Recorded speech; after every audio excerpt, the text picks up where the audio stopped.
Greetings and salutations, one and all. How wanna do? How wanna do in these COVID-19 times? Are you social distancing, physical distancing, hand sanitizing, face masking? Doing all that needs to be done so we can flatten this curve as we get through this interesting time that we're in. This is another episode of Fabian Seh, and this one named Me and My Cousin Dahlia Harris.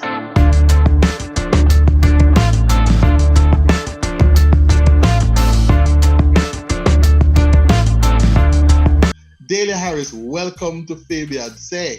Thank you, Fabian. It's a pleasure to be here. How you do? Oh, good enough. Giving thanks. I giving thanks. So I'm going to start out now and ask you, who is Dahlia Harris? Adela is my father's big sister. She's my aunt. And is the link. Yes. So she got married Frankson, but yeah, man, Adela Harris. Yeah, man, because apparently she's cousins with my grandfather, Yes. my mother's father. So that's a familiar connection. Well, everybody who come from Macatree, St. Faith's, Thank you. Brown Hall, yes. Brown Hall, Kitson Yes. Town. My Yes. name is Harris. That's us. There you go. So mommy say yes. And she told me she married him Frankson. And so Yes. Starliner bus company. Yes. Yeah. Yes. So she got married into the bus business, and my Yes. uncles and my father also had buses. Yes. But she got married into the Starliner, and we were fed as transport. There you go. So then you used to drive the Starliner at one point. So it's like a family business. There you go. So Dahlia, when were you born?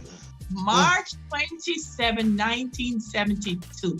And you were born which part? In Spanish Town. There you go. So you're a Spanish Town girl. Yes, I grew up on St. John's Road, formerly called, but if you come from there, you know, say John's Road. Tell me about your family, your immediate family. What can I not tell you about my family? Hardworking, very ambitious. My mother has 4 girls, 1 boy. My father has many children. That's you. Plus me. So all my siblings work hard. We're also fun people. I am probably the least fun of my family. Right. Outside of them, people say, you're so calm.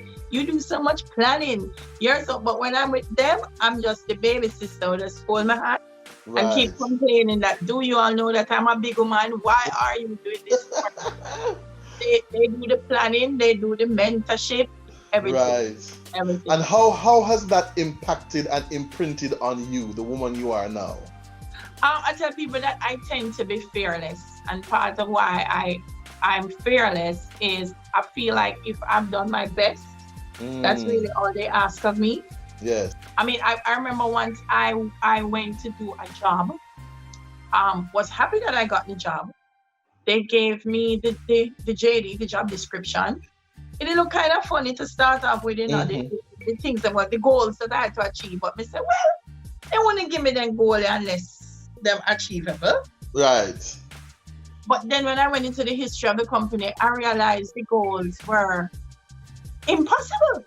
So I said to my sister, I'm going to take for hungry. I'm leaving I took this job. And she said, well, you know what? Do it for experience. Right. A year or 2 and see how it shapes the rest of your life. You said it's Right. what to do. She said, you know you can't dead for hungry, so do the job. Right. And I did it, and I did very well. But I think just knowing that, well, if me go and me not meet the goals, it's going to be okay. Yes. Education. Where did you go to school? So I went to Friendship Primary School. Right. At a very young age, because being the last one, I never want to be left at home. So every day, everybody, so you know, no, Fabian, me and grow, me see one gone to school, but me and the other one, them left. Right. They gone to school. Yes. To me say, whoa, I mean, one left no. And my mother was very adamant that you cannot go to school unless you know how to read and to write. You're not coming there to run up and down and waste the teacher's time. So my Right. grandmother, who got tired of me complaining, took on the task of teaching me how to read and write. Up So you to can go on at school. yeah, so I didn't go to basic school. I went straight to primary school, Right. and I went to Friendship Primary. Right. And Yeah. then? So I'll tell you something about Friendship. I spent 3 years in grade 6. Oh. Yeah. So again, my sister was taking common entrance. Right. But she would have to walk myself and my other sister, Michelle, home. Right. And mommy said, well, she has lesson class. And Miss Parker was a lesson class teacher, said, well, they can come in, but they can't come in here and waste time because the other children are preparing for common entrance. Mm-hmm. So we had to do the class. And then when they did the test, we passed the test to go into grade 6. But I was too young to take common entrance. I was 8. So I had to stay there.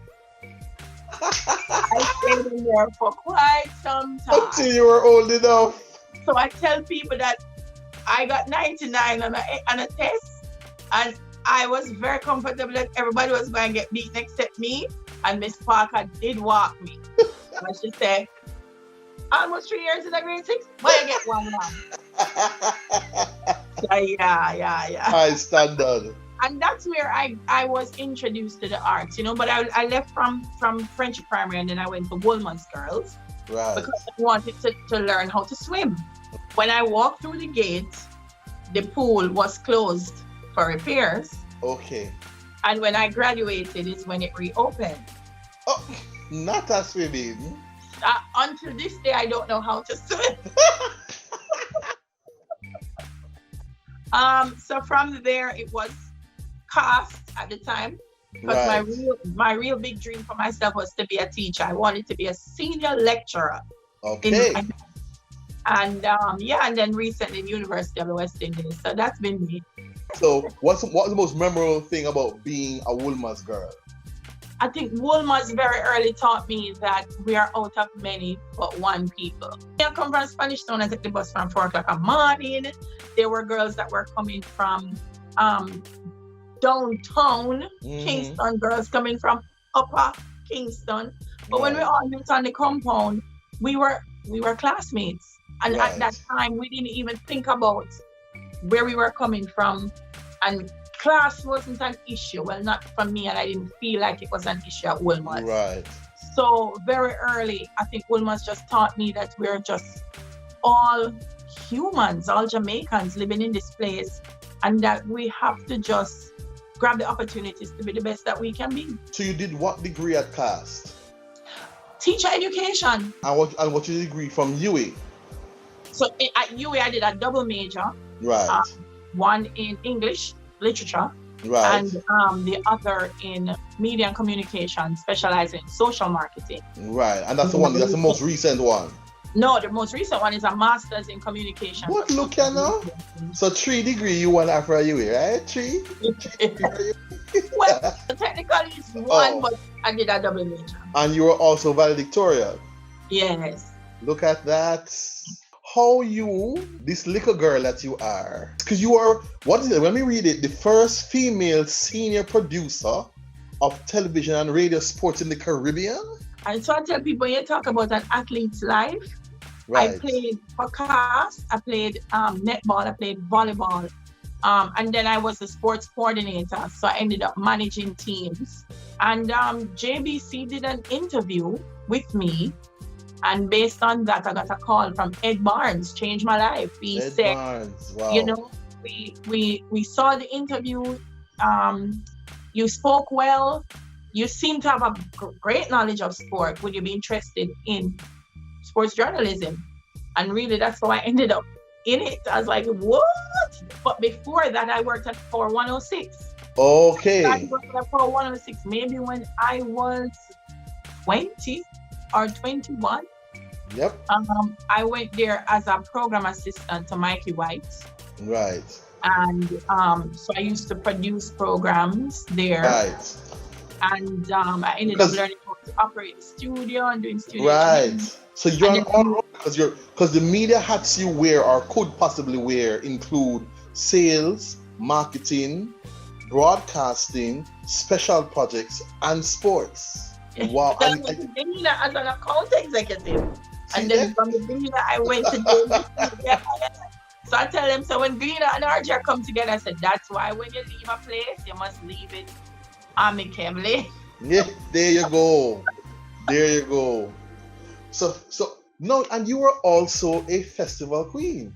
But so I joke, I said, what are you gonna get? And she said, you gotta sponsor man, you get only for gift basket. And I said, what? Yeah man, never enter. So I did Spanish Town, and then from there, Miss St. Catherine. Right.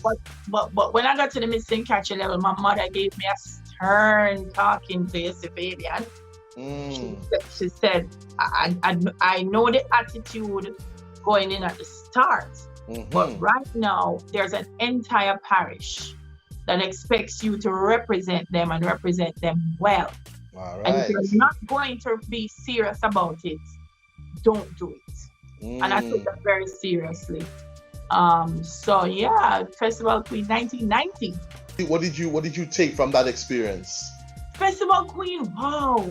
I mean, that changed my life. The grooming, the exposure. Yeah. It's the first time I go up on plane. Did they have a talent section then? Yeah. What you do for your talent? What was your talent? So, Munta Baruka has a poem, Give Me This. So we rewrote the poem, and I said we because me and my sister them was all in the room and we were writing. So we rewrote the poem. So it's a dub poem. Right. But when I got to the national finals, there was a band. Oh. But the guy was playing the music, had a cassette. You see how long? Cassette with the dub on it. Right. When I gave the cue and said, "Come down, my selector," the band started playing a rhythm. So me end up having DJ the talent. Give me Change the genre. Give me that. When me got so it was my culture pot. Right. And I was putting things in it, give me aki and putting things in the culture pot. And it had confetti in it. Right. So at the end of it, when I said, we have a culture, and then I threw the confetti, and that was a big wow moment. Nice. So I got most talent. Buddy Puyat was a judge. And ever since he calls me Miss Talent. And that's a good segue now into DMH Productions. Yes. Lord have mercy. Miss Producer. And so it's an independent production company, and you focus on theater, film, and TV. Right. What does that journey look like? How has that been for you? It's been an interesting journey. I sometimes say I think my vision is too far ahead. So I will say to people, we can do this, we can do this. But I find that maybe not until 4 years later, then them say, hey, you think you can do this? And I go, I'm learning to pace myself. Yes. But to be honest, I'd auditioned for a Jambi's play. Right. I got called to do a local sitcom as an actress. And I was like, wow, it's a big opportunity. And Jambi's had an alternate for me, so I didn't think it was going to be, a problem for them. Right. So I chose to do the sitcom, and then the sitcom fell through. Ooh. So I sit down and look for Christmas with no work. Lord, what is this? So Dwayne Morgan, who did stage management for Aston Cook, right, come to the house and helped me clean out and book up into some exercise books. And he's reading them and he's saying, are these plays that you wrote in these exercise books? And I said, oh yeah, that is when I was a teenager at church. I may write out the whole play in a book, and then I say, you said that, said that. Never print none. So he was reading them and he said, but you have real talent there that you should write. So I'm looking at no job and I said, maybe I need to go and write something and do something. And really, that's how it started. Oh, so how many productions do you have under your belt now? I know it's more than 12. Yeah, since 2010. Right. 2010. I was not in Same Difference, I know and that. I was not in God Go With You, which was my gospel review. Where do you find the drive and motivation? What drives Dahlia Harris? What motivates you? I was saying to a friend of mine today, he was saying, boy, now that you have the time, I guess you're producing. And I said, now that I have the time, I'm doing nothing. Mm. Because it seems when I have a million things to do, that's when I have time. I don't know. It might be my sport background. Mm-hmm. I tell them if I say I'm going to do something, it's like if I don't do it, it hurt me. Right. I have to do it. Yes. And so if I say I'm going to, this is what I'm going to write. I'm fascinated by something. Right. And I only write things that I'm fascinated about. Right. Or a challenge. So like the gospel review, I said, I write a gospel review. And so I go at it to see, can I get it done? I like to challenge myself. Yes. What has been the most challenging experience for you as a producer? Oh Lord, each of them come with different challenges. Ring games was tough. In this market, we don't have the viewership. Right. So we don't have the numbers, and we don't have the sponsorship. Right. To produce what we really want to produce. But yet the viewers tend to grade us on American sitcoms. Yes, Netflix. And on Game of Thrones. And when I said to them, look, that 1 2-minute scene y'all saw was filmed in 4 months. Thank you. 4 months. And the budget they used to film that 2-minute scene, As it were. we could have put 300 things on the TV.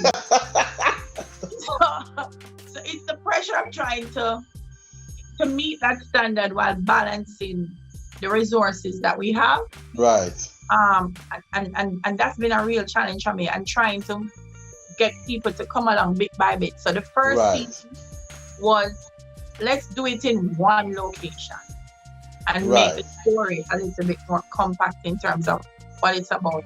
And then the second season was, can we add locations and more characters to make it more colorful? And so we moved to there. Right. So every time it's long days because the resources are tight. Right. So you have to double up. Right. So those have been challenging for me. Is there a production or achievement that you're proudest of? God's Way. It was my first gospel drama. I had a conversation with, more than one. Like, people would come up to me and say, I want to come to theater, but I'm a Christian and sometimes I don't know if I come, if what I'm going to see is going to affect the sensibilities. And and I said, gospel drama is really my background. So I wanted to do something that would also bring different denominations together. Yes. Catholics and Baptists, and everybody could just come and enjoy the show. The impact the show had, I did not foresee. Right. And so some of the conversations that we would have after the show, everywhere we toured with that show in Cayman, we went to the States, and wherever we went, it was just a very powerful, moving thing. We were at Randy Williams, and we had to pause the show for a couple of minutes because of the way what was happening on stage was just moving everyone in the audience. Yes. So I think for me, in terms of the impact, God's Way was really impactful. Yeah. Okay. What has been the most painful lesson you've learned as a producer? So I've learned, and I've said it's not to judge people based off my own standards. Right. Because if I say to you, this is what you're going to get for $5, you're going to get that and maybe a little bit more. Yes. So if you said to me, this is $5, and I'm going to even go back and forth with you in a favor, and I said, no, do it for $2. So if it comes short, I'm going to say, boy, I'm going to charge change it. That's why I give me $5. It's the $5 here. And then when I see it and it looks like 50 cents, yes, it's more than just not getting what I asked for. It's a feeling of almost disappointment in your character. Yes. And I don't like to be disappointed in people's character. So do you have quiet time, downtime? What does that look like? What does that mean in the life of Dahlia Harris? I watch a whole heap of TV. I told my lecturer at UA that I don't read books like I used to anymore because I studied literature. Yes. So me and books kind of on a little bit of a hold right now. For the time being. Yes, and I'm reading, I'm analyzing the book.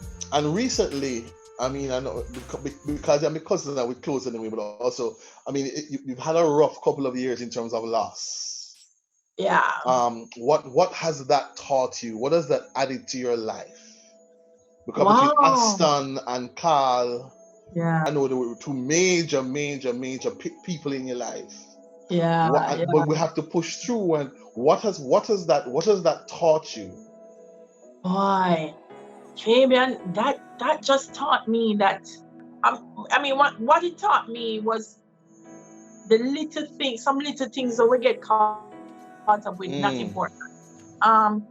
When I thought about every disagreement in the past that we might have had, every time that I tell them, say, may I come check them, I'm gonna take up something else and never go check them. Or every time that I could have spent in their presence, yes, and I didn't get to, yes, death is too late. And so for me, it's appreciating the people that I have and making them know every single day that they're appreciated. Yeah. And what they mean. And we kept saying, we're not gonna link up. What? We're not gonna link up. We're not gonna link up. But everybody was busy. And I said, no, we can't leave out Villa. We can't link and leave out Evie. And we can't. And then we never did. And I was like, wow, we never did. Yeah. So grabbing those moments, even now in COVID, up the phone and making that call. Yes. I can tell people that send me an Ipa video and no meme and no picture with no Ipa writing in it. Send me a message or call. Yes. And we could still keep connected. Yeah. Yes. In 5 years, where do you see yourself? What are the plans and goals you have for yourself in a 5-year plan? Fabian, you know, me tell people say, me know why God no me get no only for money come with a lazy. And then I believe me, you know. Them say, Dahlia, you would never believe. I said, look here. If I get some money, I would have found a nice piece of land, a country, and build a nice little house and park myself in there, get up and my tea. But for me, I think I want to see local content. And when I say local content, I mean both film and TV. Right. Claim its place globally. Yes. Jamaica is a global brand. We are. Music, or artists, or colors, or fashion. And all of that is driven by the Jamaican culture or DNA, and that is imprinted in all creative work or writing. Right now, people talk about music. You know, our literary legacy is unquestionable. Yeah. So I want to see film and TV and theater claim its place. Yes. That's really what I want to see. And if I can contribute to that in 5 years, I'll be happy. We are claim it and affirm it. We are claim it and affirm it. We are claim it and affirm it. So now, as I'm you're going to get to pick a game to play to round out our time together. Okay. So the options you have are Jamaican trivia, something called rapid fire. When we just shoot some words at you. Whatever comes to your mind, you say it. There's something called mix up and blender, which is question. No, I don't work with burger every day. I can't take no more mix up. Fasting into your life. There's one called Make Me Ask You Something, which is just some random questions. And then there's theater quiz. Which one? I feel the theater quiz. Rapid fire. Rapid fire. Okay.